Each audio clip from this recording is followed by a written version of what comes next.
सुटले आणि त्यांचा मित्र असा कोपऱ्यात बसला होता. त्याला बोलवून घेतलं. आजान पडताय क्या, बोलताय क्या कुछ. आम्ही त्याचा ऐकून पटापट टिकल्या काढून फेकल्या की आम्हाला मारायला नको म्हणून. आणि सगळे अल्लाह अकबर म्हणायला लागलो. जोर जोरात अल्लाहचा दावा करायला लागलो. मग तो गेला निघून. पण या दोघांना मारून टाकलं. अजून एक आमच्या बरोबर होता त्या तंबूच्या मागे बसलेला, त्याला पण मारलं.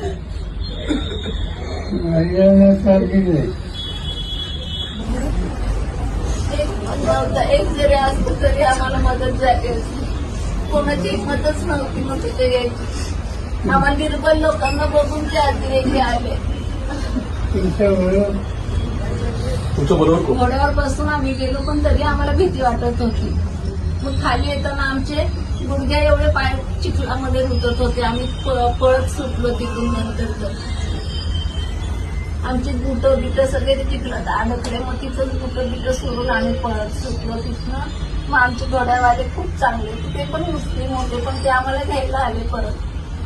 आम्ही जो ड्रायव्हर केला होता त्यांनी पण आम्हाला शेवटपर्यंत साथ दिली. तो पण खूप ढसा रडला. खूप चांगली माणसं होती. काल पाठवले इकडनं रिकामे आले फ्लाईट आणि त्या फ्लाईटने आम्ही आलो. नंतर आम्हाला सुप्रियाताई सुळेंचे जे हे होते प्रिय होते त्यांनी पण खूप सहकार्य केलं.